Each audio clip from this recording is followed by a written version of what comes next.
शर्मा करते हैं ना, वो खाएंगे और खाने के बाद उनके मुंह पे थूकेंगे और पूछेंगे टेस्ट बताइए कैसा है। वो खाएंगे और खाने के बाद उनके मुंह मैं सबको, अरे बैठिए ना, उठा के मारूंगा तुम सबको, समझे ना। 1 महीने से बुलेट गाड़ी का मैं ठीक मार रहा हूँ और एक माता जो सब चुतिया बना रहा है। शेयर करो और पटना का एक साइड बंद होना चाहिए। इसको फोन किया था, इसको इसको इसको इसको इसको इसको देखो, ये देखो यही नंबर। मनीष कश्यप की खबरों की माने तो गिरफ्तारी हो चुकी है और कुछ लोगों का कहना है कि उन्होंने सरेंडर किया है और फिलहाल खबर यही है कि उनकी गिरफ्तारी हो चुकी है। मामला चूँकि तमिलनाडु और बिहार के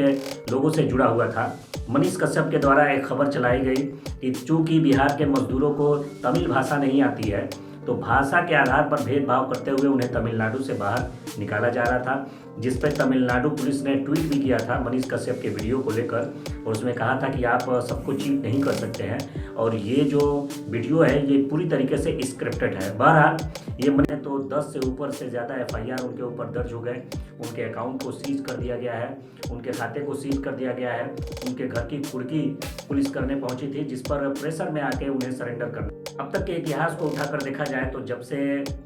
साल 2014 के बाद से जब से भारतीय जनता पार्टी की सरकार आई है, चाहे वो उत्तर प्रदेश का मामला हो या असम का मामला हो या आपका भारत सरकार पूरे देश के आंकड़ों को हम ले लेते हैं तो पत्रकारों पर हमले लगातार बढ़े हैं। पत्रकारों पर लगातार असुरक्षा का भाव उनमें बढ़ता जा रहा है। अल्ट न्यूज़ के फाउंडर जुबैर आलम का नाम आपने सुना होगा। जुबैर आलम को भी इसी सरकार ने जेल में डालने का काम किया, जिनका काम क्या है वो एक फैक्ट चेकर है, जो तमाम सोशल मीडिया पे भ्रामक खबरें चलाई जाती हैं, फोटो एडिट करके, वीडियो एडिट करके जो गलत तथ्यों को पेश किया जाता है उसके खिलाफ और उस तथ्य को सही चीज़ क्या है उसको सर्च करके लोगों के सामने लाने का काम अल्ट न्यूज़ के संस्थापक मोहम्मद जुबैर आलम करते हैं, जिसकी आलोचना करते हुए अल्ट न्यूज़ के फाउंडर जुबैर आलम ने एक ट्वीट कर दिया था, जिस ट्वीट पर उनके ऊपर FIR भी कर दिया गया और उन्हें जेल में भी भेज दिया गया। आपने सुना होगा द वायर के संस्थापक सिद्धार्थ वरदराजन के बारे में। उन 2021 में जब किसानों का आंदोलन चरम पर था, जब किसान आंदोलन कर रहे थे और 26 जनवरी के दिन किसान ट्रैक्टर मार्च करते हुए लाल किला की तरफ जा रहे थे तो यूपी के रामपुर में एक किसान का ट्रैक्टर गिरता है और उसमें वो ट्रैक्टर ड्राइवर जो किसान होता है उसकी मौत हो जाती है, जिस खबर को लेकर के उन्होंने अपनी आशंका जाहिर की थी कि संभावना है, परिवार के लोगों का कहना है कि उसको पुलिस की गोली लगी थी।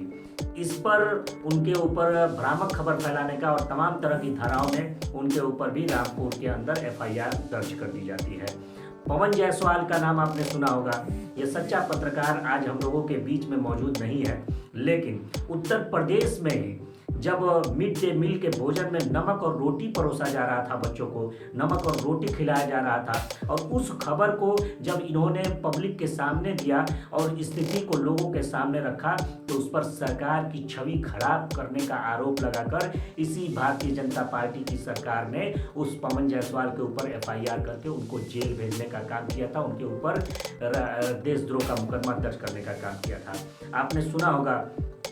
तमाम ऐसे पत्रकार हैं। अब एक बार जरा आंकड़ों पर गौर कर लेते हैं कि हमारे देश पत्रकारों के मामले में हमारे देश की स्थिति क्या है। तमाम जो मीडिया रिपोर्ट आती है, तमाम जो पत्रकारों की स्वतंत्रता, पत्रकारों की सुरक्षा को लेकर जो आंकड़े पेश किए जाते हैं उसमें हम कहाँ मौजूद हैं।